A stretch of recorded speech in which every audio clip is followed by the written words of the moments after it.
ሰላም ጤና ይስጥልኝ። የራስ ፖድካስት ተጀምሯል።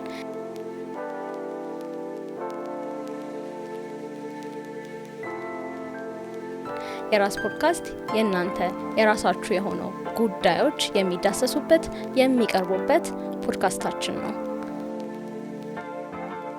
በአዲስ ዓመት መኖሪያውንና የንግድ ሱቆን የት ሊያደርጉ አስበዋል? ምን ይጠብቃሉ? በጊፍት ሪል ስቴት ለገሃር መንደር በ3 ወር ውስጥ የግንባታ ሂደቶቻቸው ይህን ይመስላሉ። ብሎክ 1 ሱቅ 66%፣ አፓርትመንት 61%፣ ብሎክ 6 ሱቅ 56%፣ መኖሪያ 49%፣ ብሎክ 8 ሱቅ 66%፣ መኖሪያ 60% ላይ ደርሰዋል። በካምፔን 1፣ 2፣ 3 እና 4 መታችሁ ሳትወስኑ የቀራችሁ ሰምታችሁ ዛሬ ነገ ይሄዳሉ ያላችሁ በ2017 የመጨረሻ ዕድል መጣላችሁ። አያመንቱ፣ ይወስኑ። ግንባታቸው በፍጥነትና በጥራት እየተገነቡ ይገኛሉ። በአጭር ጊዜ ልናስረክቦት 24 ሰዓት እየሰራን ነው። የቀሩን ጥቂት ሱቆችና ቤቶች ናቸው። ለቢሮና ለሳይት ጉብኝት በ0910 05 40 29 ላይ ይደውሉ።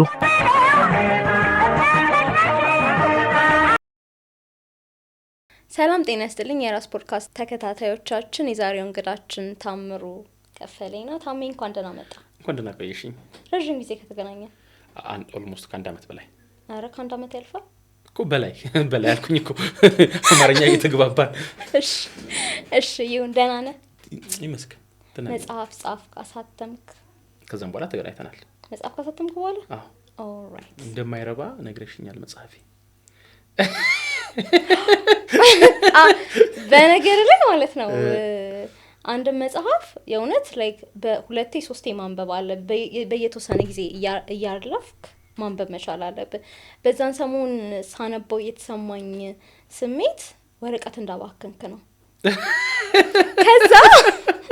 ከዛ እንደውም ክሪቲክስ ልጽፍብህ ምናምን ሁሉ አስቤ ጻፊ ብዬሽ ነበር። በጣም አበረታታኝ ነበረ፣ ግን በእኔ ስንፍና ምክንያት ነው ያልጻፍኩት። እና አሁን ደግሞ ደግሜ ሙሉ ለሙሉ ራሱ አነበብኩት ማለት በማልችልበት ሁኔታ ግን አለፍ ብዬ ሀሳቦቹን እንትን ስል ቆሜ ራሱ እያሰብኩባቸው ነበረ። እና እንደዚህ ጥሩ መጽሐፍ በጣም ጥሩ አይደለም ግን አሁን በጣም ጥሩ መጽሐፍ እንደጻፍክ እንዲሰማ አልፈልግም። እሺ፣ ጥሩ የሆነ መጽሐፍ እንደሆነ ግን ተሰምቶኛል። እንግዳሽ ስለሆንኩ እንዳይሆን ወይ አይደለም እንዴ? እንግዲህ የሆነ እኮ ይኸው መጀመሪያ ስሜቴን ተናገርኩ። እሺ፣ ሊሆን ይችላል ማለት ብዙ ሰው ብዙ ጊዜ እንደዚህ አይነት ፊሊንጎች ይኖራሉ። አክቹሊ መጽሐፌ ከወጣ በኋላ ምን ተፈጥሮ ነበር መሰለሽ?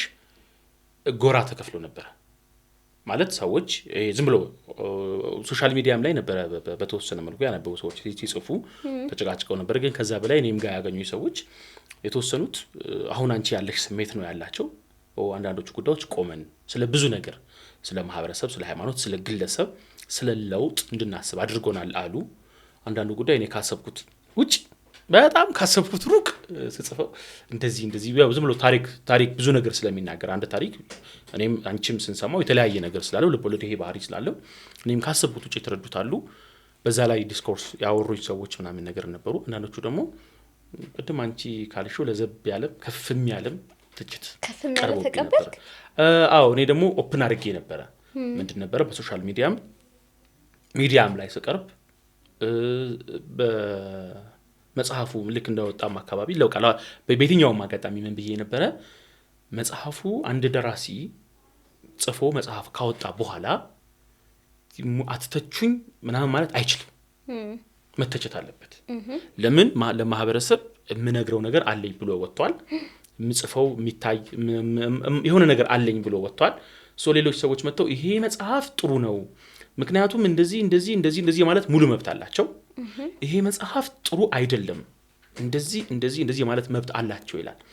ፎር ዛት ማተር መጽሐፍ ከወጣ በኋላ ዘ ራይተርስ ዴድ ይላል አይደለ? የኒው ክሪቲሲዝም አዲሶቹ ወይም ደግሞ የብሉይ ምንላቸው ነባር የማሄሻ መንገዶች አሉ። ከነሱ ውጭ ያሉት አዳዲሶቹ የሂስ መንገዶች ደግሞ ጸሐፊው ሞቷል ይባላል። አያገባውም፣ አይመለከተውም። ይሄንን ለማለት ፈልጌ ነው ማለት መብትም የለውም። ከዛም በኋላ ይሄንን ያልከው ብሎ ግን በማስረጃ መጽሐፍ ውስጥ መሞገት፣ መነጋገር፣ መከራከር ይቻላል። ኢቭን የደራሲውን የህይወት ታሪክ አጥንቶ ይሄ ነገር ስላለበት ነው ይሄንን ያለው ብሎ ምቹ ነው ማለት ነው ለሳይኮአናላይሲስ ምናምን ነገር ቅርብ ስለሆኑ ማለት ነው እንደዚህ አይነት ጉዳዮች። ስለዚህ የፈለግሽውን ቢሰማሽ አሁን ደግሞ ነገ ከነገ ወዲያ አንብበሽ እንደነበረ ታውቃለህ። አንደኛ እኛ ሀገር ክሪቲክስ ስንሰጥ ስነ ጽሁፉ ላይ ሳይሆን ሰውየው ላይ ተንጠልጥለን ነው የምንሰጠው። ለሆነ ሰው ጥሩ ስሜት ካለን ወዳጃችን ከሆነ ምናምን የተሳሳተውን ልክ ያልሆነውን ነገር በቃ አይናችንን ግንባር ያርገው ብለን እልፍ እንላለን። ከዛ ደግሞ ትንንሽ ነገሮችን ደግሞ ማይስማማን የማንወደው ሰው ከሆነ የማንወደው ደራሲ ከሆነ ደግሞ እያነሳን እነሱን ደግሞ ስንተች እንገኛለን። እሱ አይነት ትችት አለ። ኮንስትራክቲቭ የሆነ ክሪቲሲዝም አይደለም ያለው። ሁለተኛው ደራሲውን ጋር ደግሞ የመሸከም እንትን ያለ አይመስለኝም። ቢኮዝ ቢኖር ብዙ ክሪቲክሶችን ኮንስትራክቲቭ የሆኑ ክሪቲክሶችን እንሰማ ነበረ። ይሄ ጫንቃዋል አለመኖሩም ደግሞ ሌላ ችግር ነው በደራሲው በኩል ማለት ነው። እዚህ ጋር ደግሞ ሂስም ብዙም ሰው ደግሞ አይሰጥም እኮ አይተ ከሆነ ብዙም ሰው አያነብም። ያነበበውም ወይ በሆነ አጋጣሚ ቢወያይበት ነው እንጂ ኢነርጂ አውጥቶ ማለት አሰም ፖይንት ኔጌቲቭም የሆነ ነገር የሚጽፍ ሰው ኢነርጂ አውጥቶ ነው ቁጭ ብሎ እየጻፈ ስለሆነ አፕሪሺየት ሊደረግ ይገባል። ግን እንዳልኩ ሰውየው ላይ ቤዝ ባደረገ መንገድ ነው ከሰውየው ጋር ባለው ግንኙነት ቤዝ ባደረገ መንገድ ነው ክሪቲሲዝሙ የሚሰጠው። ይሄ ከክልል ነው ማለት ክሪቲሲዝም እንደዛ አይደለም። ክሪቲሲዝም በዚህ ሳይንስ ነው። የስነ ጽሁፍ ትልቁ አንዱ ሳይንስ ወይም ደግሞ በቃ መስፈርት ጉዳይ ያለው ደራሲው አንድ ሀያሲ ደራሲው መብለጥ አለበት ይባላል። በንባብም በልምድም በብዙ ነገርም ደራሲውን የሚበልጥ ሰው መሆን አለበት ይባላል። ብዙ ነገር የሚያውቅ ብዙ መንገዶችን የሚያውቅ መሆን አለበት። ሶ ክሪቲሲዝም የፍላጎት ጉዳይ አይደለም። ሜቢ ለፍላጎት ክሪቲሲዝም ላይ አንድ ትንሽ የቀጭን መንገድ አለች ማለት የፍላጎትም ሳይሆን ደግሞ ፊሊንግን ለመግለጽ የአንባቢውን ፊሊንግ ሪደር ሪስፖንስ የሚባል ወይም ኦዲየንስ ሪስፖንስ የሚባል አንድ ቀጭን መንገድ አለችው። ለምሳሌ ስነ ጽሁፍ ሲኬድ 4 መንገዶች አሉት ነው የሚባለው። ደራሲው ማየት የደራሲውን ህይወት አይቶ ወደ እንትኑ መግባት ይቻላል። ስነ ጽሁፍ ካራክተር ባህሪውን ማየት ይቻላል። ከዚህ ስነ ጽሁፍ የተጠሩ ጉዳዮችን ማየት ይቻላል። ወደ የሆነ ቲዮሪን ወደ ስነ ጽሁፉ ከተሽ ከዛ ውስጥ ደምቆ የሚወጣው ነው ወይም ከዛ ውስጥ ፈልቆ የሚወጣው ነገር ማየት ይቻላል። የመጨረሻው አማራጭ ግን የደራሲ የአንባቢው ወይም የኦዲየንሱ ግብረ መልስ ነው። ምን ተሰማሽ አንቺ የሆነ ሙዚቃ ስተነቢው ሳይንሳዊ የሳይንስ መንገዶች አሉት። ግን ለግለሰብ ትንሽ ሩም ያለው ይሄኛው ነው። ብዙ ቦታ ላይ የምናያቸው ብዙ ሀያሲያን እንዳሉ ሁሉ አንዳንድ ቦታዎች ላይ የምናያቸው መወዳደሶች ግን ስነ ጽሁፉንም እየገደሉት ነው። ሊትራሊ ስነ ጽሁፉን እየገደሉት ነው። ይሄ ደጋግሞ ተወርቷል። አርቱን ነው ሙዚቃውንም እየገደሉት ነው። ወገንተኝነት በጣም በስፋት አለ ምናምን እንደዚህ ሆኖ በዚህ ውስጥ የሚታገሉ ስንት ሰዎችን አይቻለሁ። ምን ይገርመኛል መሰለሽ እዝራ አብደላ እዝራ የኤፍሬም ስዩምን ንጉድግዳና ፍርስን ከመታት በፊት አይቶት አንብቦት መግቢያ ጽፎለታል። በዚህ መድብል ውስጥ የፈዘዙ ከኤፍሬም የማልጠብቃቸው አይነት ነገር ማለት ነው 5 ግጥሞች አሉ ብሎ ጽፏል። ኤፍሬም ያንን አሳትሞታል ማለት ሞድስ እኮ ነው ጉዳው። ሌሎች ቀጥሎ ያሉት እኮ ሞድስም አለው ጉዳው። እንደዚህ ኤፍሬም ይሄ አቅም አለው እንደዚህ ማድረግ ይችላል ልዩ አይን አለው ምናምን ብሎ ጽፎለታል እኮ። ግን 5 የፈዘዙ ግጥሞች አሉ ታትመዋል እዚህ ውስጥ ብሏል። ኤፍሬም ነቅሶም አላወጣቸውም እነዛን ግጥሞች ንቅል አድርጎ አላወጣቸውም። ጽሁፉንም አልተውም አካቶታል። አንዳንድ ጊዜ እንደዚህ ጫንቃቸው ሻል የሚል ደናም ሰው ደናም አያስ ሲናገር ጫንቃው ሻል እያለ እንድንወጣ ያደርገናል ምናምን። ያው ጋዜጣና መጽሔቶቹም አሁን በርግጥ የሉም። ሶሻል ሚዲያውም ላይ ያሉ ጽሁፎች ያው በቃ ከሌ ነው ምናምን የሚባለው ማለት ነው። እናንተም ደግሞ ደፈር ብላችሁ የዛን ጊዜ አሁን ጽፈሽ ቢሆን ጥሩ ነበር።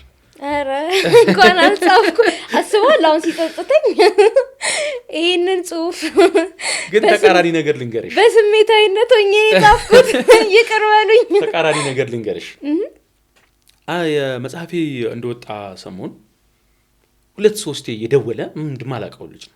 አዲስ አበባ ዩኒቨርሲቲ ተማሪ ነኝ ብሎኛል። በርግጥ የመጨረሻ ዓመት ተማሪ እንደሆነ ነግሮኛል። የዛን ጊዜ እንግዲህ 2015 ማለት ነው። 2015 ነው የወጣው? አዎ ይገርም።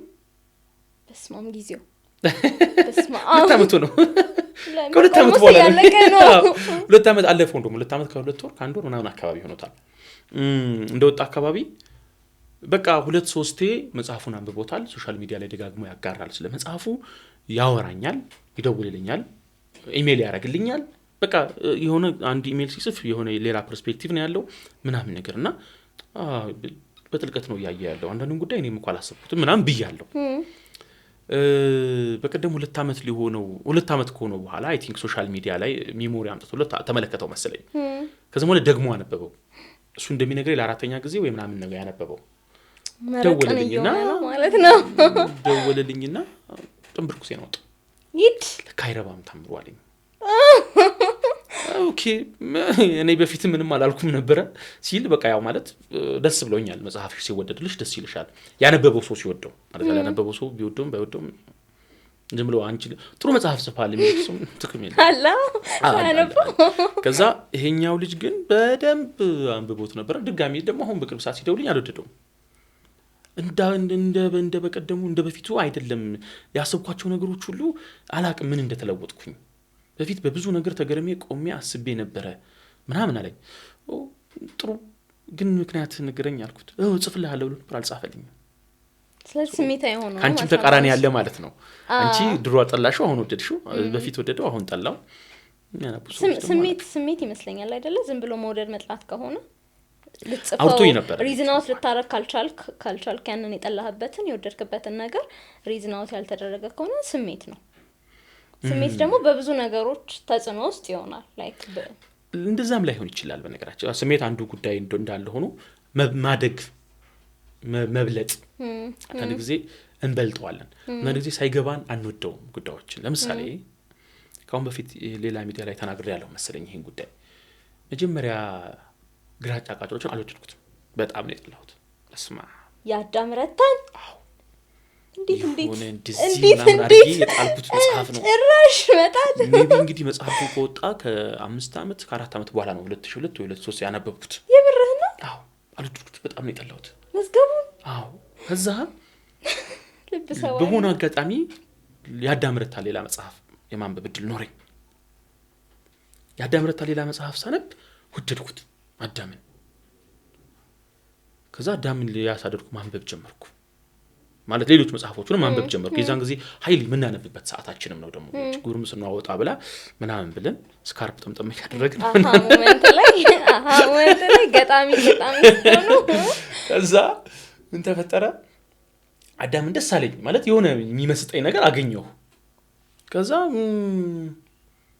ያንን ግራጫ ቃጭሎች ድጋሚ ተገዝቶ በሌላ መንገድ ስለደበረኝ መጽሐፉን በሌላ መጽሐፍ ቀይሬዋለሁ። በማ መጽሐፍ እንደቀየርኩት አልናገርም። እንዳትነግረኝ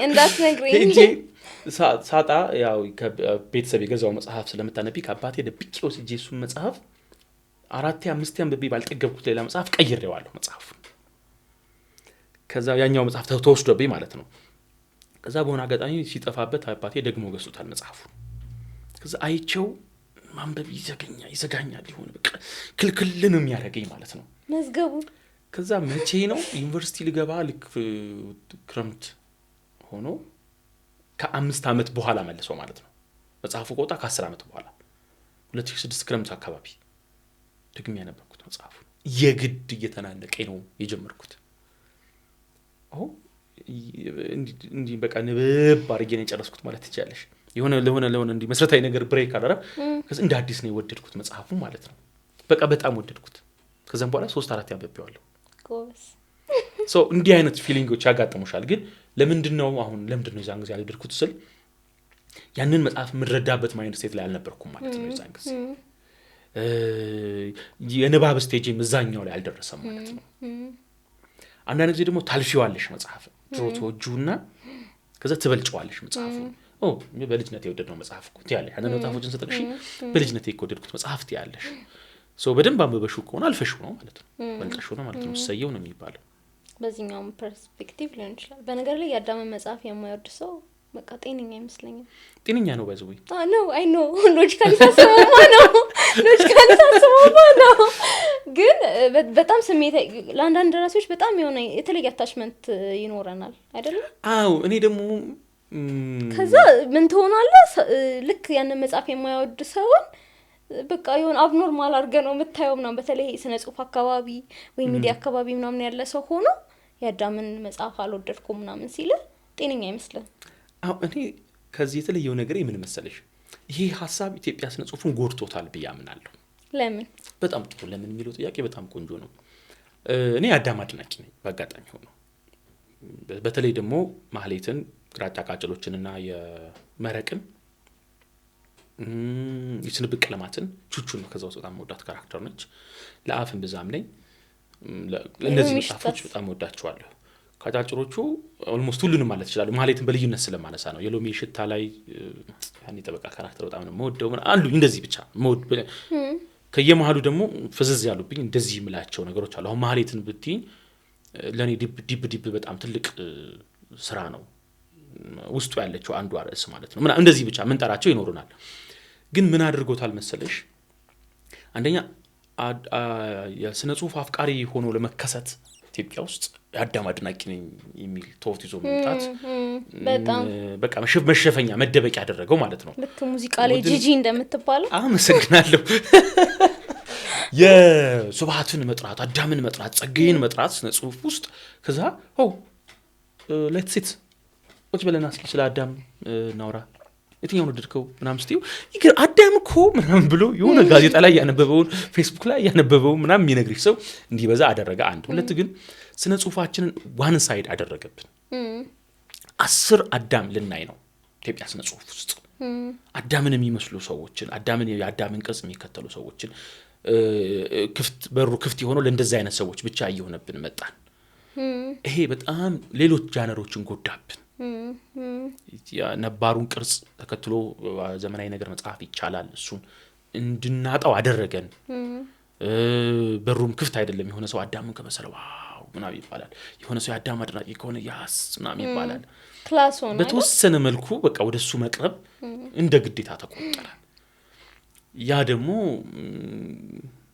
አዳምን መሆን አይቻልም በነገራችን ላይ አዳምን ልትመስል ትችላለች ባይዘይ ጤናማ ነው በስነ ጽሁፍ ውስጥ ብቻ ሲሆን ነው ችግሩ ስለዚህ ምን ፈጠረብን መሰለሽ የስነ ጽሁፍ ጃነራችንን ግድብ ማለት እንዲህ እጥር ሰርክል አደረገው ማለት ነው የውጮቹን ስነ ጽሁፍ ተመልከች ፊልሞቻቸውን ተመልከች ብዙ ጃነር አላቸው በቃ አንድ ሰው ይገርመኛል እኔ አሁን ዶክተር አለማየሁ ዋሲ ብዙ ተከታዮች ያገኘ ሲመጣ ዋው ጥሩ ነው አልኩኝ ለመመስለሽ የሆነ ስነ ጽሁፍ ጃነር አለ የሚወድ ሰው አለ በቃ የሆነ ሰው ስለ ስነ ጽሁፍ ማውራት መጮህ ምናምን የቻለው ሰው አይደለም አንባቢው ባይዘው ቤቱን ቁጭ ብሎ የሚያነበው ሰው አለ የሆነ መንፈሳዊ ህይወትን በስነ ጽሁፍ በኩል ማግኘት የሚፈልግ ሰው አለ የሆነ ዘመናዊ ህይወትን በስነ ጽሁፍ ማግኘት ሁሉም ሰው ተደራሽ መሆን አለበት ማለት ነው አንዳንዱ በስነ ጽሁፍ በቃ በስነ ጽሁፍ መዝናናት አንዱ ኃላፊነት ማዝናናት አንዱ ኃላፊነት አይደለም በስነ ጽሁፋዊ ጉዳዮችን ይሄ በጣም በቃ ስፍፍ የሚሉ ጉዳዮችን ሲያነብ የሚደሰት ሰው አለ ፋንታሲ ሲያነብ ደስ የሚለው ሰው አለ በቃ ለሁሉም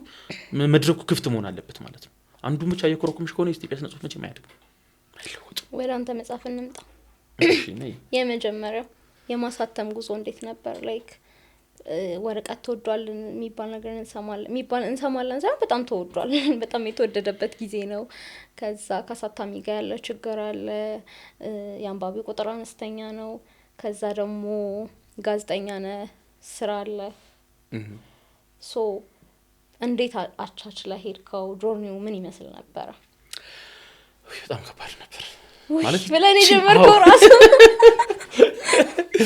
ምን ተመኝቼ ነበር መሰለሽ የዛን ጊዜ ማለት አንዳንድ ጊዜ ወኔ ቅስቅስ ሲል የሆነ ቢዝነስ ምናምን አስባለሁ ቁጭልና ማለት ነው በቃ እንደዚህ አይነት እንትን ቢቋቋም ምናምን እና ብዙ ነገሮችን ቁጭ ብዬ ስኬች አደረግና ከዛም በኋላ ኔክስት ዴይ ላይ እንትን ሙቭ ማድረግ ይከብደኛል ብዙ ጊዜ አልችልም ግን በቃ ከዛም በኋላ ምን አስቤ ነበር መሰለሽ ትልቅ የአሳታሚ ድርጅት ስለመክፈት ቦርድ ያለው ማለት ደራሲው የማይጨነቅበት ከዛ ደግሞ ጥሩ አንባቢዎች እዚህ ሀገር አሉ በነገራችን ላይ በጣም ክሪቲካል አንባቢዎች አሉ ከዩኒቨርሲቲ በብዙ ቦታ የምናውቃቸው እነሱን ተከፍሏቸው ተሰብስበው የሆነ መጽሐፍ ላይ አስተያየት ሰጥተው ልክ እንደነ ኩራዝ ምናምን አስተያየት ሰጥተው ይታተም አይታተም ያዋጣናል ጥሩ ነው ይሄ በይዘት በምናምን ብቻ አይደለም ከብዙ ነገር አይተው በቃ ምናምን ብለው የሚታተምበት ከዛም በኋላ የሚከፋፈልበት ምናምን በቃ ለምን መሰለሽ ሀስሉን በደንብ ነበር ማቀው የመጀመሪያው ጉዳይ ገንዘቡ በጣም ውድ ነው ያችን የውሻ ምላስ መታከል ትንሽዬ መጽሐፍ የራስን የውሻ ምላስ አው እቺን መታከል ከአንዳንድ ያዳመረታ አጭር ልቦለዶች የምታንስ መጽሐፍ ሁለተኛ ምጽፍ አይመስለኝም በውድ ብር ነው አታተመው ለአሁን ደግሞ ውስን ኮፒ ከዛ ደግሞ አሁን ንግድ ተቋም ስለሆነ ልጁም መስራት ስላለበት ስነ ምግባሩን ያሻሻለ የማተሚያ ቤቱን ስም አልጠራም ሊያስለቅሰኝ ትንሽ ቀርቶት ነበር ሲመረቅ መጽሐፉ በጣም ትንሽ ኮፒ ነው የታተመው የመጀመሪያው እነዛን መጽሐፎች ለመስጠት ለማስመረቂያ የሚሆኑን ጧት ተስከብግቤ በእናት ብዬ ነው ያስወጣሁት ለምን ተነጋግረናል በውላችን መሰረት እኔ ከውላችን 5 ቀን በኋላ ነው ምርቃት ያደረኩት ሳይመረቅ በአዲስ ዓመት መኖሪያውንና የንግድ ሱቁን የት ሊያደርጉ አስበዋል ምን ይጠብቃሉ በጊፍት ሪል ስቴት ለገሃር መንደር በ3 ወር ውስጥ የግንባታ ሂደቶቻቸው ይሄን ይመስላሉ ብሎክ 1 ሱቅ 66% አፓርትመንት 61% ብሎክ 6 ሱቅ 56% መኖሪያ 49% ብሎክ 8 ሱቅ 66% መኖሪያ 60% ላይ ደርሰዋል በካምፔን 1 2 3 እና 4 መታችሁ ሳትወስኑ የቀራችሁ ሰምታችሁ ዛሬ ነገ ሄዳለሁ ያላችሁ በ2017 የመጨረሻ ዕድል መጣላችሁ አያመንቱ ይወስኑ ግንባታቸው በፍጥነትና በጥራት እየተገነቡ ይገኛሉ በአጭር ጊዜ ልናስረክቦት 24 ሰዓት እየሰራን ነው የቀሩን ጥቂት ሱቆችና ቤቶች ናቸው ለቢሮና ለሳይት ጉብኝት በ0910 05 4029 ላይ ደውሉ አይወጣም አይበተንም ተብሎ በዙሪያ ያሉ ሰዎች እንደዛ ካላክ እንዳታወጣ ምናምን ብለው እሺ ብዬ ያው ምክር መስማት ጥሩ ስለሆነ ሶ ከተመረቀ ይደርሳል ተባብለን ከተዋዋልንበት ከ5 ቀን በኋላ ነው ሊወጣ የነበረው ምርቃት ያደረኩት የ5ኛው ቀን ላይ ጧት ሲሄድ 5 ቀን አሳልፎ እንኳን አልተጀመረም ይሄ ኦሬዲ እኮ ነው ይለኛል ዛሬ ከሰዓት እኮ ነው የሚመረቀው ወይ ይመረቅና በባነር በመናምን ካልተሸጠ ነው ወካለው ተው እንጂ ምርቃት ላይ ነው ደግሞ በደንብ የሚሸጥ ተው እንጂ ምናምን ተባብለ በጣም ተጨቃጨቀ ምናምን ነገር ነው የወጣው አስቸጋሪ ነበር ግን ያን ሁሉ እንድቋቋም ያደረገኝ ምንድነው መሰለሽ የመጀመሪያው መጽሐፉ እንዲወጣ ወስኛለሁ በግሌ በየትኛው መንገድ እንደዛ በሶሻል ሚዲያ ለቀው ነበር ባይዘው በፒዲኤፍ ለቀው ነበር ለምን ይታተማል ብዬ እንጂ ጥሩ በቃ ወደ ህትመት ማሳተም ምናምን አለብኝ ምናምን ካልኩ በኋላ እንኳን ሁለተኛ መጽሐፍ ጽፌ ቁጭ ያደረኩት መጽሐፍ ነው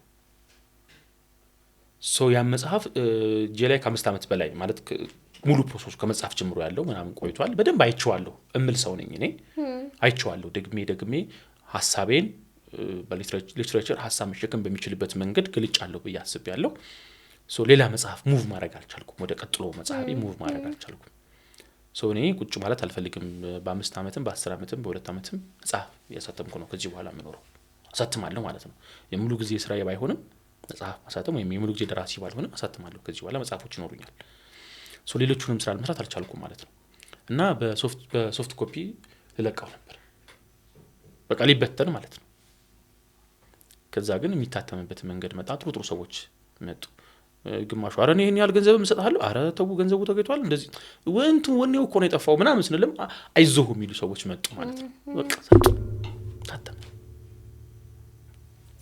አይ ቲንክ አንድ ሰው ልክ ወደ መጽሐፍ ሲያስብ ወይም ደግሞ ማሳተምን ሲያስብ በቃ ጫንቃውን ሰፋ አድርጎ ብዙ ቻሌንጅ ሊኖር እንደሚችል አውቆ ነው መግባት ያለበት አይደለ እየጻፍክ እንደምታሳብ ነገሮችም እየመጡ ነው እንደዚህ ዝም ብዬ ያየሁ ነው ማለት አሁን 2 ዓመት ዝም ብዬ እንትን ያለው መጽሐፎች አነባለሁ አዳዲስ መጽሐፎችንም የድሮዎችንም ያመጣው ያነበብኩ ነው ምናምን ነገርና ዝም ብዬ ግን ኢንቫይሮንመንቱን አየዋለሁ ኢንቫይሮንመንቱን ሳየው አሁንም የዛኛው ሰርክል ውስጥ ያሉ ሰዎች አሉ ብቻቸውን የሚጥሩ ሰዎች ደግሞ አያለሁ ከደራሲው ተቀብለው ወስደው የሚያሳትሙ እነዋሊያ ለምሳሌ ይገርሙኛል አሁን ወተቀብለውሽ ያሳትሙለታል ለደራሲው ከዛም በኋላ ይከፍሉታል አንዳንድ ጊዜ እንደውም ሰማት ትልልቆቹ ደራሲዎች አስቀድመው ሳይቀር ይከፍላሉ በሆነ 50% አንዳንድ ጊዜ 100% ይከፍላሉ መጽሐፉን የሚገዙሽ ሰዎች እየመጡ ሶ አንቺ ዋጋሽን ታወጫለሽ ይሄ ለዚህ ያህል ህትመት ይሄን ያህል ብር ፈልጋለሁ ያልሽ ተጫለሽ ውልሽን ትዋዋያለሽ ልክ ያ ህትመት ቁጥር ሲያልቅ ወይ አዲስ ትዋዋያለሽ ወይ ትቀይሪያለሽ ሰው ማለት ነው እንደዚህ አይነት ነገሮች የተፈጠሩ ነው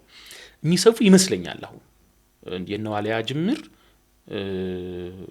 ወደ ሌሎችም ነጋዴዎች የሚሄድ ይመስለኛል ሰፊ ስለሆነ ጥሩ ይሆነ ይመጣ ይመስለኛል እንደ አምላክ ፈቃድ ተስፋ ማድረግ ጥሩ ነው መጽሐፍ ላይ ከተነሱ ሐሳቦች ወይም ዋና ገጸ ባህሪው ቤዚክ ኔሰሲቲ የሚባሉ ነገሮችን ማሟላት የሚከብደው ሰው ሆኖ ግን ከዛ አልፎ መጽሐፍ ስለመጽሐፍ የሚያስብ ሰው ነው ማንበብን በቃ በደንብ ኢንጆይ የሚያደርገው ሰው ነው ይሄ እውነት ይቻላል ወይ ሆድህ እየጮኸ ምግብ እየፈለክ መብላት ሳትችል በአንድ መጽሐፍ እያነበብክ ደስተኛ መሆን ትችላለህ ወይ? አይኖ የምግብ የልብስና የመጠለያ ጉዳይ ብቻ አይደለም ህይወታችን፣ ከዛም ከፍ ሊል ይችላል ምንኖርበት ጉዳይ። ግን መሬት ላይ ደግሞ እንደዚህ ስትኖረው ለረጅም ጊዜ እንደዛ ማድረግ ይቻላል ወይ? አይከብድም ወይ? እንደዛ ሳልፎ ለመገኘት ምን አይነት ወኔ ነው የሚያስፈልገው? በምን ውስጥ ስታልፍ ነው እንደዛ ልትሆን የምትችለው? ምግብ ሳይኖርህ እየራበህ እዛ መጽሐፍ ማንበብን ኢንጆይ የምታረገው ይቻላል የሚለው ላይ ጥያቄ አለኝ። ማለት እሱን አላውቅም። ይቻላል ላይቻልም ይችላል። ገጸ ባህሪ ግን ችሏል በነገራችን ላይ ማለት ሞከረ፣ ፌል አደረገ። ፋይናሊ አለመቻልን ነው እንደውም ለማሳየት የተሞከረው ይመስለኛል እዛ ውስጥ። ጤናማ ነው ብዬ ግን አላምንም እኔ። አሁን የጤናማ ነው ጤናማ አይደለም ከሆነ ጉዳዩ ጤናማ አይደለም ማለት እንዴት መሰለሽ፣ ሰው ሲኖር ዝም ብሎ የምናውቃቸው ቤዚክ ኔሴሲቲ የምንላቸው መሰረታዊ ፍላጎት የምንላቸው ጉዳዮች አሉ። እነዛን ፍላጎቶች ማሟላት ሰዋዊ ባህሪ ነው። የሰርቫይቫል ጉዳይም ነው። ሰርቫይቫል ጉዳይ ነው ብሎም ዝም ብሎ ያገኙትን እየበሉ መኖርም ከባድ ነው። ሌላ አእምሮ ጣጣ ያመጣል፣ መቀንጨርን ያመጣል፣ ብዙ ጣጣ አለው። ሰው የተመጣጠነ ኢንቴኩ የተመጣጠነ ካልሆነ የተመጣጠነ ነገር ሊያወራ፣ የተመጣጠነ ነገር ሊሰራ፣ ጥሩ ነገር ሊያደርግ አይችልም። ሶ ዝም ብሎ ከማሟላትም ወይም ደግሞ ያገኙትን አግብሶ ከመመገብም የዘለለ ነገር መኖር አለበት ማለት ነው።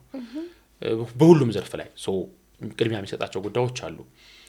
የዚህ የልብስን የመጠለያን የቤትን ነገር ሲነሳ ግን አእምሮ ደግሞ መተው የለበትም። በነገራችን ላይ የሰው ልጅ የማያቋርጥ የማወቅ ፍላጎት አለው። የማያቋርጥ የመለወጥ ፍላጎት አለው ሁሉም ሰው። አዎ ያንን ፍላጎት አንዳንዶች ይጨቁሙታል፣ ወይም ደግሞ ለውጥ ብለው የሚረዱት የሆነ ነገር ይኖራቸዋል። ለምሳሌ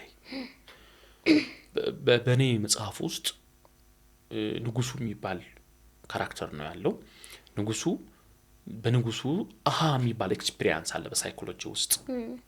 ህይወት ሰለቸችኝ ነው የሚለው አይደለም። እመጣለሁ፣ ጫማ አጥርጋለሁ፣ ቤት ሄዳለሁ፣ ተኛለሁ፣ በላለሁ፣ ጠጣለሁ፣ እመጣለሁ፣ ጫማ አጥርጋለሁ፣ ቤት ሄዳለሁ፣ በላለሁ፣ ጠጣለሁ። ያ ምልልስ ሰለቸው። የሆነ ጊዜ የሆነ መጽሐፍ ሲመለከት ባነነ ማለት ነው። አሃ አለ ማለት ነው። አሃ ሲል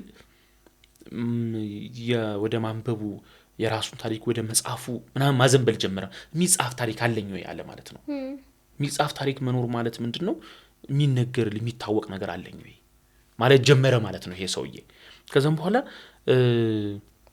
ምንድነው የራሴን ታሪክ ለመጻፍ የሚያስፈልገኝም አለ። ብዙ ጥያቄዎችን ጠየቀ። ከዛም በኋላ ማንንም ሳያቀኝ ነበር ልሆን ነው ወይ ማለት ማንንም አሁን ዛሬ ድንገት ክልትው ብል ይላል አይደል? እንደው ዛሬ ሙትት ብል እዚህ ጋር የሆነ ሰው አንስቶ መዘጋጃ ለነፍስ ያለ ሰው አንስቶ የሆነ ቦታ ይቀብረኛል ተረሳው ማለት እኮ ነው። መረሳትን ፈራው ማለት ነው። ስለዚህ ምን አደረገ? ሐውልት የሚሆንለትን ነገር ስለማስቀመጥ አሰበ። ከዛም በኋላ ደግሞ ምን ረሳ? ልክ ያዚህ ጆርኒ ውስጥ ሲገባ ምን ረሳ? ያኛውን ረሳ። ፋይናሊ የምናገኘው ካራክተር በተወሰነ ነገሩ ተለውጧል። አይ ቲንክ በሰል ያለ ይመስለኛል ከቀድሞ ተያይቶ ሐሳቡ። ነገር ግን እየተራበ ነበር። ስለዚህ ሁለቱን ነገሮች ማቻቻል አልቻለምና እንደ እብድ አደረገው አይደለም። በስሏል ማለት እንችላለን። ማለት መብሰል ያለህበትን ሁኔታ አንደርስታንድ ማድረግ፣ ከዛ ደግሞ የሳትክበት መንገድ ካለ ተመልሰ ባላንስ ማድረግ ነው። እሱ ወደ አንደኛው ጫፍ እኮ ነው ይሄዳው አይደለም። ቅድምም አሁን ሙሉ ለሙሉ የብስለት ነገር አላነሳውልም ነበር። ምንድን ነበር የተባባልነው? የሚናገረው ነገር ላይ ብስለት ታየበት፣ የሚያወራው ነገር ላይ ግን የሚያወራበት ትክክለኛ አውዱን አይጠብቅም። መንገድ ላይ ቆሞ ስለ ትምህርት በጣም ውስብስቡን ትልቁን ነገር ስለ ትምህርት መንገድ ላይ ቆሞ ያወራል። እናንተ ተማሪዎች ተማርን ብላችሁ ነው እንደዚህ የምትሉት? ነው ለጎንደር ገበሬ የዳሽን ተራራ 6420 ሜትር እንደሚረዝም ማሳወቅ ምን ጥቅም አለው? ያንን ብሎ መናገር ጀመረ። በጣም ፈንዳሜንታል ነገር ናት ኦንሊ ፈንዳሜንታል ነገር፣ በጣም ከፍ ያለ ጉዳይ ነው ጉዳዩ ያወራው እኮ። ግን ያወራበት አውድ ትክክል አይደለም፣ ያወራበት ቦታ ትክክል አይደለም። አይሽ ኢንክሉሲቭ ስላልሆነ ጥሩ ሐሳብ ቢኖርም ባክ ነው ይቀራል ማለት ነው። በየትም ይበተናል ማለት ነው ምናምን። ራሱን ወደ ኋላ ሄዶ ክሪቲሳይዝ ያደርጋል ምናምን። ነገር ግን በቃ እንዲባክን ያደርገዋል ጉዳዩ ማለት ነው። ስለዚህ ግን ከዚህኛውን በኩል ስታተሱን ከፍ እያደረገ መጀመሪያ ሲያስባቸው የነበሩ ጉዳዮችን እዚች ጋር መጽሐፍ ቤት በከፍት እኮ መሸጫ ምናምን ስለነበሩት ነው ጎን ለጎን እያመጣቸው እኩል አንዷን ከፍ እያደረገ ቢመጣ የሚሰማ ሰው ይሆናል፣ የምታዳምጪው ሰው ይሆናል፣ ቀውስ ውስጥ አይገባም ነበረ። እሱን ለማየት ሞክረናል። መልካም። ሌላው እንድናነሳው ካሰብኩት ስለ ሞት የሚያነሳበት መጽሐፍ ውስጥ የሚነሳበት ጉዳይ አለ። ስለ ሲኦልና ገነት የሚነሳበት በተለይ ሃይማኖትን ትንሽ ነቅነቅ የሚያደርግበት አይ ሲኦል የሚባል ነገር የለም የሚልበት ጉዳይ አለ። ሞት ላንተ ምንድን ነው? ሲኦልና ገነትስ እንዴት ነው የምታስባቸው? እዚህ ጋር ሁለት ነገር ልታይልኝ እፈልጋለሁ። እኔ ሃይማኖት አለኝ፣ ኦርቶዶክስ ነኝ። ንጉሱ ዛም ካራክተር ውስጥ ያው አንዳንድ ጊዜ በልቦለድ ውስጥ ያለ ካራክተር የደራሲው ሀሳብ ላይሆን ይችላል አይደል? ሀሳቡ የሚገኘው በጥቅል ሊሆን ይችላል። አንድ ሁለት ደግሞ በልቦለድ ውስጥ የደራሲው አፍ የሚባሉ ግለሰቦች ወይም ካራክተሮች ሊኖሩ ይችላሉ። ለምሳሌ ስለ ፍቅር እስከ መቃብር ሲወራ የሐዲስ ዓለማየሁ አፍ ፊታውራሪ መሸሻ አይደለም። ፊታውራሪ መሸሻ እኮ ብዙ ነገር ይናገራሉ። እቺ ባሪያ እቺ ምናምን ይላል። የሐዲስ ዓለማየሁ አፍ ግን አይደለም፣ ወይም የሐዲስ ዓለማየሁ ተውት ግን አይደለም። እዛ ውስጥ የተቀረጸው ካራክተር ሀሳብ ነው ማለት ነው። ጉዱ ካሳ የፊታውራሪ የሐዲስ ዓለማየሁ አፍ ነው ይባላል። ይሄ የሚታወቀው በብዙ መንገድ ነው። የመጀመሪያው መንገዱ ምንድነው? ቅድም መጀመሪያ ስናወራ ስለ ክሪቲሲዝም ስናወራ አንዱ የደራሲውን የህይወት ታሪክ ማጥናት የሚጠቅሙ መጽሐፉን ለመረዳት ነው። በነገራችን ላይ የሐዲስ ዓለማየሁን የህይወት ታሪክ ስናጠናው እኮ የበዛብህ ጉዞ የሳቸው ጉዞ ነው ይባላል አይደለ? በዛብህ የትምህርት ጆርኒው የሳቸው ጆርኒ ነው ይባላል።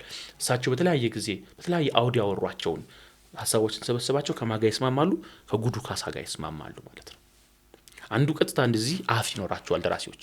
ሁለተኛው ደግሞ በትንታኔ ነው የሚገኘው።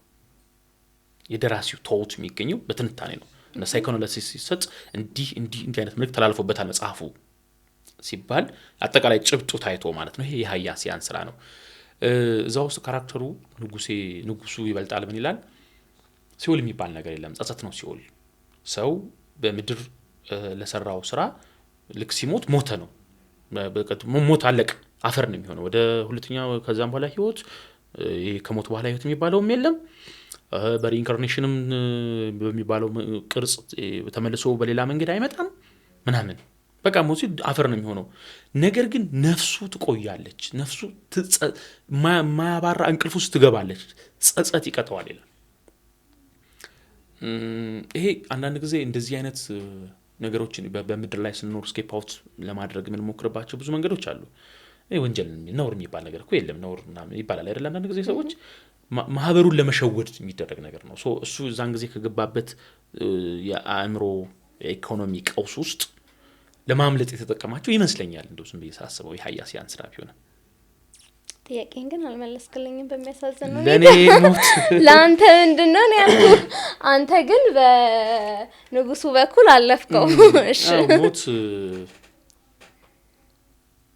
አስበበት በጣም የሚያስጨንቅ ነገር ነው። ሞት አብሮን የሚኖር ነገር ነው።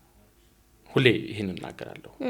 ጓደኞቼ የሆነ ዘመድ ሞት በሆነ የቅርብ ሰዋቸው ምናምን ሲሞት የምናገረው ነገር ነው። በእያንዳንዱ ደረጃ ወደ ሞት እየቀረብን ነው። ሞት ከህይወታችን ሊነጠል አይችልም። እኔ የቅድም ተናግሬያለሁ፣ ክርስቲያን ነኝ ወይም ኦርቶዶክስ ነኝ። በኦርቶዶክስ ፐርስፔክቲቭ ውስጥ ነው የምመለከተው። አዳም መሬት አንተው ትግብ ውስጥ መሬት በመጽሐፍ ቅዱስ አዳም ሲፈጠር የተነገረው ቃል ነው። ከዛን ጊዜ ከፍጥረቱ ጀምሮ አብሮት ይኖራል ማለት ነው።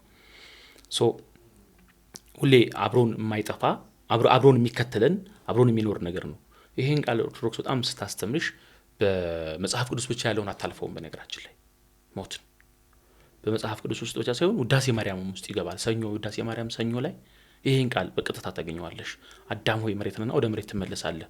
አዳም መሬት አንተ ወትገብ ውስጥ መሬት ትላለች ደግማ ማለት ነው። ሞት የማይቀር የማያልፈን ጉዳይ ነው። በታሪክም ስንመለከት በመጽሐፍ ቅዱስ ስንመለከት ሞትን ያልቀመሱ ወይም አፈርን ያልቀመሱ ምንላቸው በሳት ሰረገላ ያደረገው ኤልያስ ብቻ ነው። እመቤታችንን ቀምሳለች። ኢየሱስ ክርስቶስም ለምን ሞተ? ኢየሱስን የሚያክል ጌታ ለምን ሞተ ሲባል ይህ ቃል እንዲፈጸም ይባላል ማለት ነው። ሞት የማይቀር እጣ ፈንታችን ነው። ሞት ይለየናል ወይም ይነጥለናል ማለት ነው። ከማህበረሰቡ ያጎድለናል። ከቅዳችን ወይም ደግሞ በምድር ሳለን ካቀድነው ነገር በብዙ መልኩ ያጎድለናል። ግን የማይቀር ዕጣ ፈንታችን ነው፣ ማንለምደው ዕጣ ፈንታችን ነው ማለት የምችለችን ብቻ ነው። መልካም። ስለ ግል ወሲብ መጽሐፉ ላይ የተነሳበትን ፖይንት ደግሞ ላንሳ። እኔ መጀመሪያ ሳነበው ከደበረኝና ቅር ካለኝ ነገር ይሄ ሀሳብ ለምን ተነሳ የሚለው ነው። ደግሞ አሁን ደግሞ ሳያውና ሳነበው ምንም ሀሳብ ይሁን በተለይ አሁን እያየን ነው አይደለ? ሶሻል ሚዲያ ላይ ከፌሚኒዝም ጋር በተገናኘ እና ከግብረ ሰዶም ጋር በተገናኘ የሚነሱ ሀሳቦች አሉ። ከዛ ፌሚኒዝምን ብቻ ሰዎች ሲያነሱ ድንጋዩን የመወርወር አታንሱ ይሄን ሀሳብ በቃ ይሄ ሀሳብ እዛኛው ሀሳብ ውስጥ የሚገኝ ነው ብሎ የመፈረጅ ነገር ያኛውን ሀሳብ አምጥቶ ለውይይት ክፍት ከማድረግና ሰዎች እንዲጠነቀቁ ከማድረግ እዛ ነገር ውስጥ እንዳይገቡ ከማድረግ በጥቅሉ ሀሳቡን ቆልፎ ማስቀመጥ በቃ አይነሳይ ማለት ነገር እያስተዋልን ነበረ። መጀመሪያ ላይ እኔም ሳነበው እንደዛ ነው የተሰማኝ። ለምን ተነሳ ሀሳቡ በጣም በዛ የሚል ሀሳብ ተሰምቶኝ ነበረ። ግን አሁን ላይ ደግሞ ሆኜ ሳየው ምንም ሀሳብ መሬት ላይ መቅረብ አለበት፣ ምንም ሀሳብ መፈተሽ አለበት። ከዛ ነው ደግሞ ወደ ፍረጃ የምንሄደው ማለት ነው። የተወሰኑ ሪሰርቾችንም ለማድረግ ለማንበብ ሞክሬ ነበረና ከዚህ ድርጊት ጀርባ ያሉ ሳይኮሎጂካል ቁስሎች አሉ። ጀጅመንት፣ መፍራት፣ ራሱ ፍርሃት ራሱ። ከዛ ዞረን ደግሞ ስናየው የገጸ ባህሪውን አስተዳደግ አባቱ የሚቀጡት በፍርሃት ነው። ቅጣታቸው ፊዚካል አይደለም ሳይኮሎጂካል ነው ቅጣታቸው ራሱ ማለት ነው። ታሪኮች ይነግሩታል የሚያስፈራሩ ማለት ነው። ሲፈራ በቃ በመፍራት ውስጥ ነው የሚቀጣው የነበረው ማለት ነው። የሆኑ ድርጊቶች አሁን የምንጸየፋቸው ልክ አይደለም ያልናቸው ማህበረሰቡ የሚጠላቸው ሌላ ሳይኮሎጂካል ባክግራውንድ አላቸው። አንተ ይህንን ሀሳብ ስታመጣ ምን እንዲታይልህ ምን ሰው ምንን እንዲያስባስበ ነው መጽሐፍ ውስጥ እነዚህን ሀሳቦች የገለጽከው? እንዲህ አይነት መንገዶችን ስንመለከት ሁለት አይነት ስትራቴጂዎች አሉ። አንዱ ተከድኖ ይብሰል ነው። አንዳንድ ሚዲያዎች ላይ የተወሰኑ ጉዳዮች አይነሱም በፍጹም ልክ ናቸው። ፕሮሞት ማድረግ ነው ይላሉ። ስለሆነ ጉዳይ ሲወራ በዛው ፕሮሞት ማድረግ ነው ይላሉ። ልክ ነው፣ እንቀበለው እንችላለን እንደ ሚዲያ ወይም እንደ ግለሰብም ሊሆን ይችላል። አንዳንድ ጊዜ ደግሞ ችግሩን ማሳየት ሰዎችን ይከላከላል ብለን እናስባለን። ከራሲም ጋር በደንብ መክሬበት ነበረ። የግለ ወሲብ ምንለው ጉዳይ የማስትሮቤሽን የሚባለው ጉዳይ በጣም ስር እየሰደደ ነው። የሆነ ጊዜ ያነበብኩት ጥናት ከ16 ዓመት እስከ 24 ዓመት ድረስ ያሉ ወንድ ወጣቶች 62% እንዲህ አይነት ኤክስፒሪየንስ አላቸው። ይህ ብርቱ መጽሐፊ ከወጣ በኋላ ያነበብኩት ነው። በጣም ብዙ ነው። ወደ 34% ሴቶች እንዲህ አይነት ኤክስፒሪየንስ አላቸው።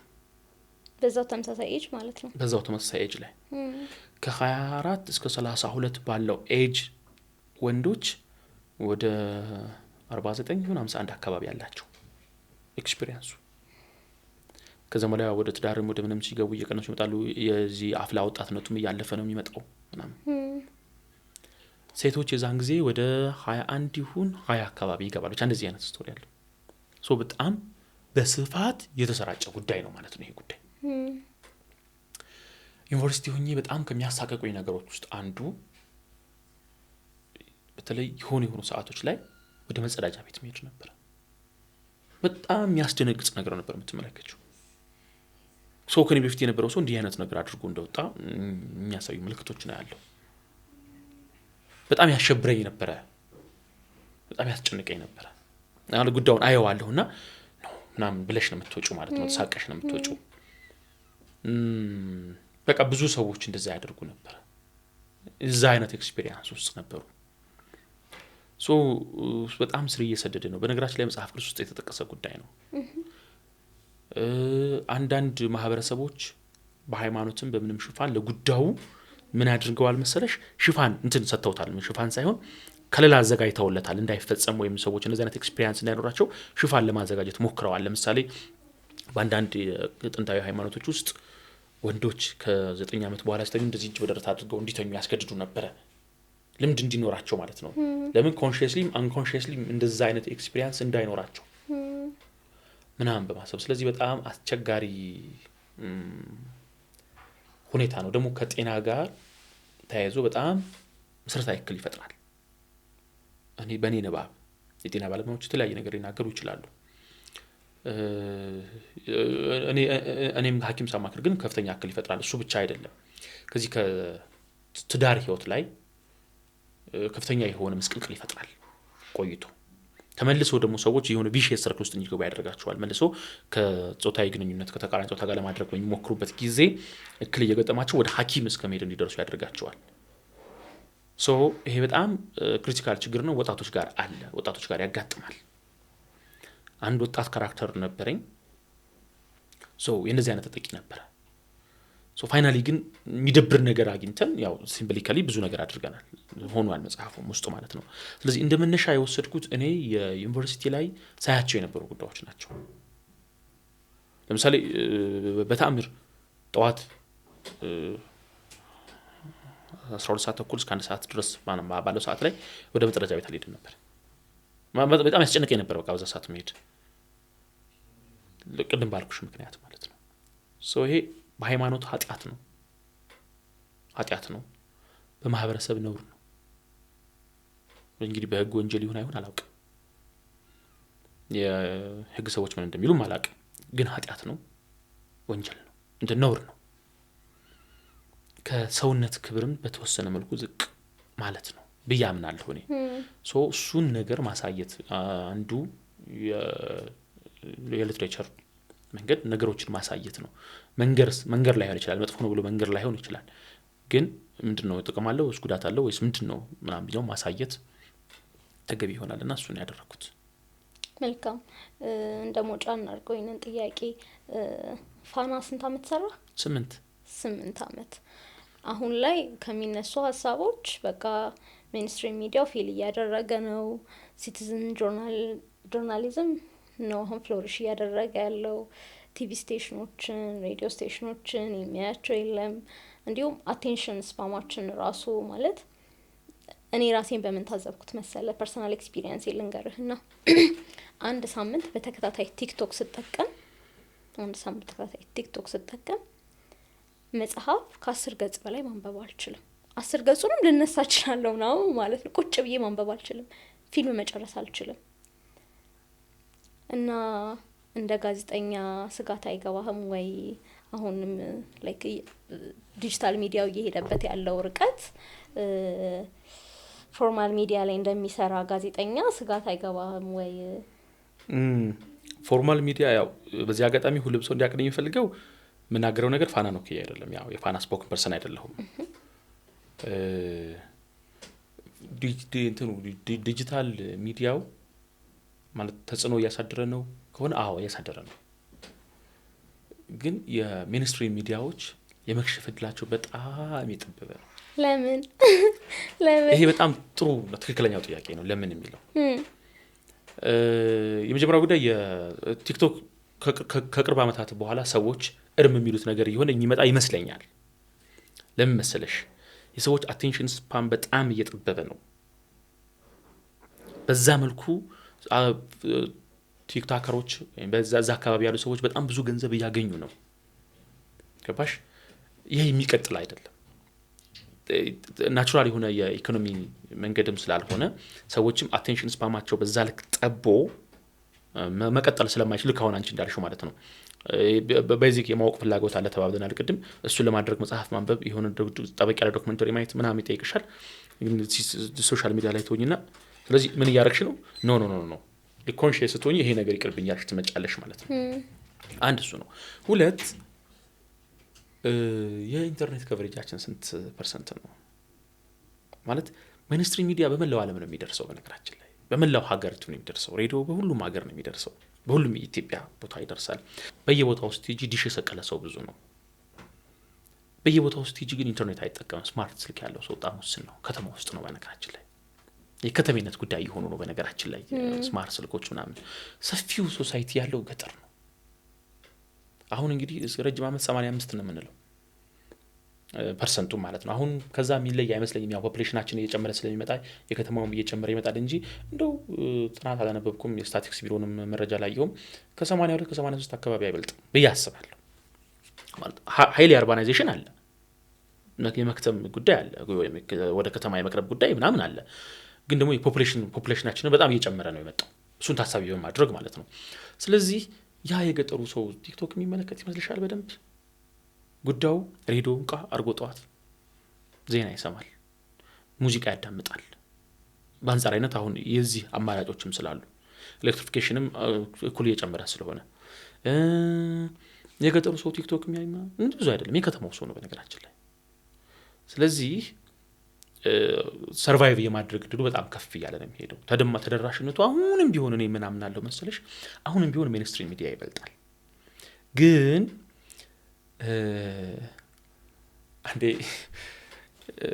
አንድ የኤሌክትሪክ ቢሮ የሚሰራ ኤሌክትሪክ አገልግሎት ቢሮ የሚሰራ ሰው የኛ መብራት ሲጠፋ በጣም ተማረው ነው ያወራኝ። ልክ መብራት ሲጠፋ ሁሉም ሰው ሶሻል ሚዲያ ላይ ጩኸቱን በጣም ያበዛዋል። ቴሌ አንድ ቀን ኔትወርክ ቢያጠፋ እንደዚህ ምን ይመስላል ሲለው በምን ይጮሃል? ቴሌ በምን ላይ ይጮሃል? ቴሌ ልክ ኔትወርክ ሲጠፋ በምን ይጮሃልሽ?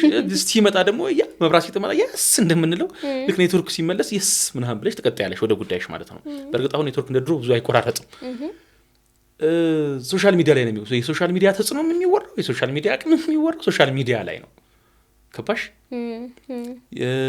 ስለዚህ ምንድነው የሚሆነው መሰለሽ፣ ልክ ይሄ አሁን ቅድም ሰዎች ኮንሺየስ እየሆኑ ሲመጡ ሶሻል ሚዲያን እየቀነሱ ሲመጡ ወይም ደግሞ ሶሻል ሚዲያዎቹ ላይ ራሱ የሜንስትሪም ሚዲያ ኮንተንት የሚመስሉ ነገሮች አጫጭር ነገሮች ልክ ዲፕ ነገሮችን መወራት ምናምን ሲጀምር ይላል።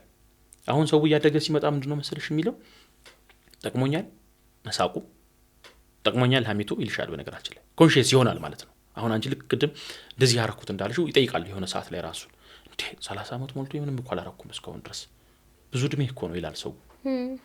እንዴ እስካሁን አጫጭር ነገሮች አንድ መጽሐፍ እኮ አላነበብኩም፣ አረ እንደው ቁጭ ብሎ ዜና ማየት እየከበደኝ ነው፣ እንደው ጠቅላይ ሚኒስትሩ ምን እየተናገሩ ነው ማለት ይጀምራል ማለት ነው። ገባሽ? ለምን ኢኮኖሚው የማይሸከመውን በነገራችን ላይ ምንም ሳይሰራ ቁጭ ብሎ ቤት ታፕታፕ ተደርጎ ስክሪን ተደብድቦ ገንዘብ አይገኝም። ግን አም አፍሬድ ያንተን ሀሳብ ለምን እንደሆነ ታውቃለህ? የኛ ሀገር ትልቁ ከፖፑሌሽን ሳይዛችን ወጣቱ ነው፣ ወጣት ነው ያለው አይደለ? ከተማ ላይክ ከተማ የሚባለው ወይም የከተሜነት መገለጫዎች ብዙ ቢሆኑም ግን ትንንሽ የከተማ ምን እንበላቸው ብቻ ከተማን የሚመስሉ ከተሞች ኢን ኤቭሪዌር አሉ። አሁን ስትወጣ ወደ ገጠር ቢሆን ላይ ገጠር ብለ ኤክስፔክት የምታደርገው ቦታ ላይ በጣም ገጠር ባይሆንም ገጠር ብለ ኤክስፔክት የምታደርገው ቦታ ላይ ሶሻል ሚዲያ አለ። ሶሻል ሚዲያ መኖሩ ሳይሆን ወጣቱ ፖፑሌሽኑ በጣም ስለሚበዛ ለዛ ፖፑሌሽን ቲቪ በጣም ቦሪንግ የሆነ እንኳን ቲቪ ፌስቡክ በቃ ላይክ ኦልድ የሆኑ ሰዎች የሚጠቀሙበት አፕሊኬሽን እስከሚባል ድረስ በቃ ቲክቶክ፣ ኢንስታግራም ምናምን ነውና ከፖፑሌሽናችን አብዛኛው ወጣት ስለሆነ ይሄው እንትኑ እየገነነ የሚሄድ ይመስለኛል። ከዛ ላይክ አሁን ያለውን ጄኔሬሽን ስታየው ፕሮሰስ ምንፈልግ አይነት አይደለንም። ነገሮችን በቀላሉ አልፈን የሆነ ቦታ መገኘት ነው ምንፈልገው። ሜቢ ዋጋ ያስከፍለን ይሆናል፣ ግን ዋጋ እስከምንከፍል ድረስ ሾርት ከታችን አሁንም ሶሻል ሚዲያ ነው የሚሆነው። ያዘልቀናል እስከ የሆነ እድሜ ድረስ ሰፈር እናደርጋለን። እንዴት መሰለሽ አንድ ሰው ገንዘብ ለማግኘት ከሆነ እድሜሽ በኋላ ገንዘብ ማግኘት አለብሽ፣ መስራት አለብሽ ማለት ነው በሌላ መንገድ። አንድ ሰው ገንዘብ ለማግኘት የተወሰኑ ነገሮች ማድረግ ያለበት ጉዳይ አለ። መቀጠርና መስራት አለበት። የራሱን የሆነ ፕሮዳክሽን የሆነ ነገር ማምረት አለበት። ገባሽ? በተለያየ መንገድ ከዛ ወይም ደግሞ አገልግሎት መስጠት መቻል አለበት። በቃ በእነዚህ መንገድ ነው ገንዘብ የሚገኝ።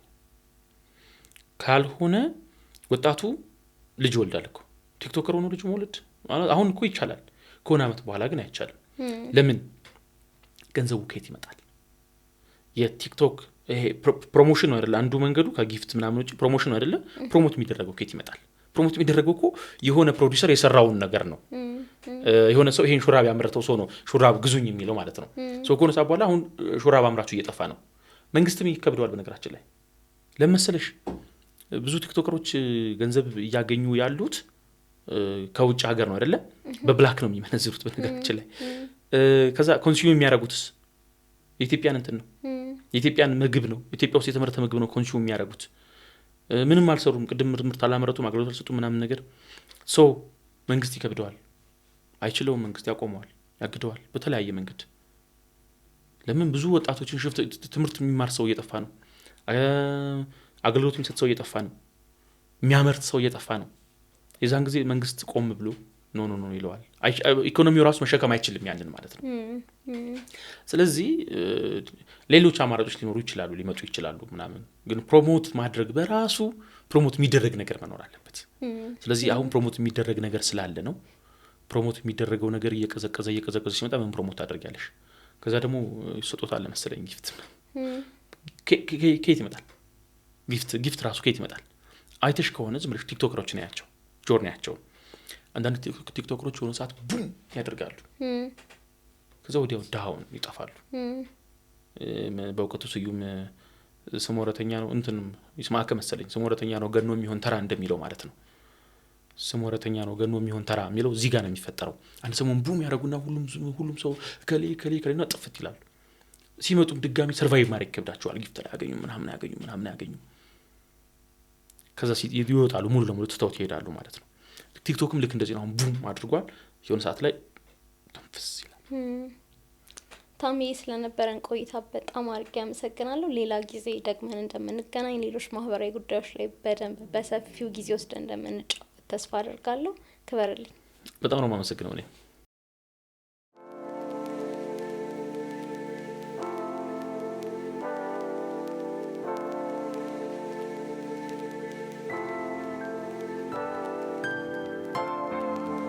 በአዲስ ዓመት መኖሪያውንና የንግድ ሱቆን የት ሊያደርጉ አስበዋል? ምን ይጠብቃሉ? በጊፍት ሪል ስቴት ለገሃር መንደር በ3 ወር ውስጥ የግንባታ ሂደቶቻቸው ይህን ይመስላሉ። ብሎክ 1 ሱቅ 66%፣ አፓርትመንት 61%፣ ብሎክ 6 ሱቅ 56%፣ መኖሪያ 49%፣ ብሎክ 8 ሱቅ 66%፣ መኖሪያ 60% ላይ ደርሰዋል። በካምፔን 1፣ 2፣ 3 እና 4 መታችሁ ሳትወስኑ የቀራችሁ ሰምታችሁ ዛሬ ነገ ሄዳለሁ ያላችሁ በ2017 የመጨረሻ ዕድል መጣላችሁ። አያመንቱ፣ ይወስኑ። ግንባታቸው በፍጥነትና በጥራት እየተገነቡ ይገኛሉ። በአጭር ጊዜ ልናስረክቦት 24 ሰዓት እየሰራን ነው። የቀሩን ጥቂት ሱቆችና ቤቶች ናቸው። ለቢሮና ለሳይት ጉብኝት በ0910 05 40 29 ላይ ይደውሉ።